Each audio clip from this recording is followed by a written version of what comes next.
Nah, untuk pengertian UIT sendiri bisa dibaca di sini. Nah, intinya pengertian UIT adalah undang-undang yang ditujukan untuk mengatur kegiatan yang berkaitan dengan internet, komputer, maupun elektronik lainnya. Untuk ketentuan umum sendiri, pasal 1 UIT menyatakan ada angka 1, bisa dibaca di sini, mengenai informasi elektronik. Kemudian ada angka 2 di sini, bisa dibaca, dan 3, angka 2 mengenai transaksi elektronik, dan angka 3 mengenai teknologi informasi.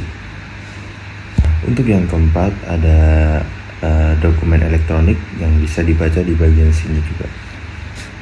Dan yang terakhir ada angka 5 mengenai sistem elektronik yang bisa dibaca di bagian sini juga.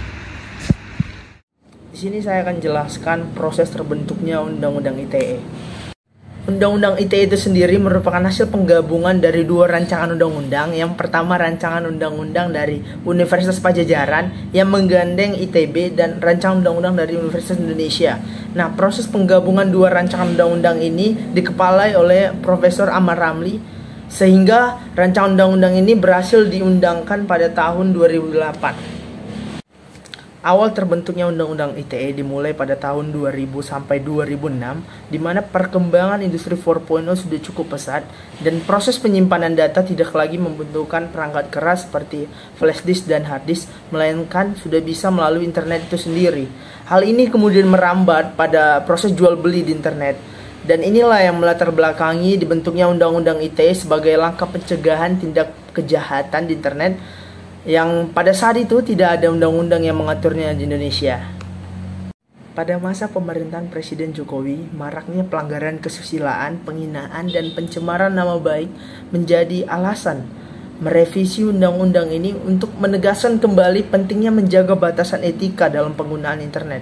Sehingga pada tahun 2016, undang-undang ini berhasil direvisi dan diundangkan pada tahun yang sama, dengan harapan dapat menjaga keutuhan dan kesatuan segenap bangsa Indonesia. Ruang lingkup, asas, dan tujuan Undang-Undang ITE.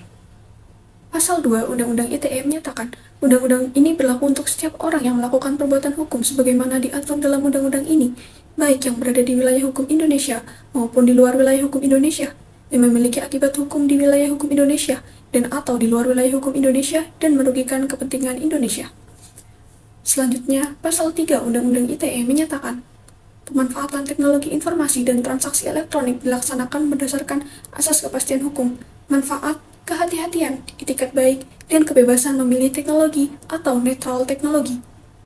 Dan Pasal 4 Undang-Undang ITE menyatakan, pemanfaatan teknologi informasi dan transaksi elektronik dilaksanakan dengan tujuan untuk 1. Mencerdaskan kehidupan bangsa sebagai bagian dari masyarakat informasi dunia. 2. Mengembangkan perdagangan dan perekonomian nasional dalam rangka meningkatkan kesejahteraan masyarakat.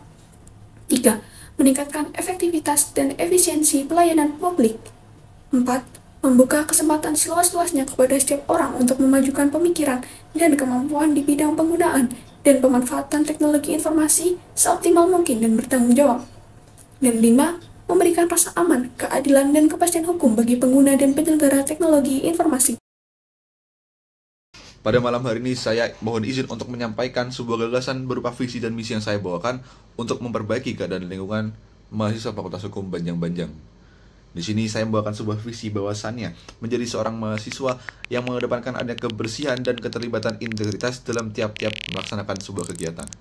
Atas hal tersebut maka terlahirlah misi saya, misi utama saya, yakni adalah menciptakan pola hidup sehat dan juga menciptakan adanya sebuah lingkungan bersih dan sehat untuk tiap-tiap mahasiswa ketika menjalankan kegiatannya.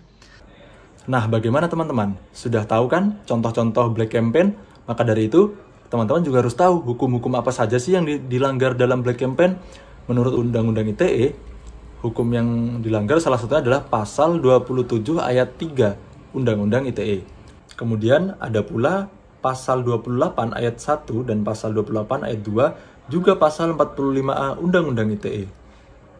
Pada intinya teman-teman, pasal dan juga ayat yang telah saya sebutkan tadi berisi tentang larangan penyebaran informasi yang mengandung hoax, unsur-unsur penghinaan, dan juga muatan fitnah. Maka dari itu apabila seseorang melakukan Black Campaign, tentu saja dia melanggar Undang-Undang ITE yang telah saya sebutkan tadi. Baiklah, selanjutnya kita akan membahas mengenai manfaat Undang-Undang ITE dalam konteks Black Campaign. Selanjutnya adalah manfaat UU ITE dalam Black Campaign. UU ITE merupakan upaya pemerintah untuk mencegah kejahatan yang dilakukan melalui internet. Pada kasus ini, UU ITE memberi perlindungan pada masyarakat dan pengguna internet lainnya dari berbagai tindak kejahatan online. Jadi, UU ITE dapat memberikan perlindungan pada masyarakat dan pengguna internet lainnya dari berbagai tindak kejahatan online. Pada kasus ini, melindungi seseorang dari berbagai kebohongan yang disuruhkan ke dia sebagai bagian dari Black Campaign.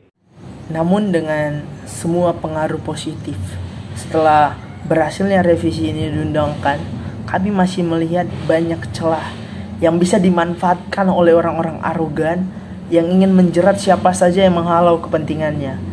Maka dari itu, kami mengajak pemerintah dan Dewan Perwakilan Rakyat untuk kembali mengkaji dan merevisi undang-undang yang berisikan pasal karet dan pasal multitafsir ini. Marilah kita mengesampingkan segala bentuk kepentingan pribadi dalam pembentukan undang-undang ini, sehingga apa yang menjadi harapan awal kita ketika UU ini diciptakan bisa tercapai sepenuhnya demi menjaga keutuhan dan kesatuan segenap bangsa Indonesia. Kami dari kelompok 4 IoT kelas A mengucapkan terima kasih atas perhatiannya.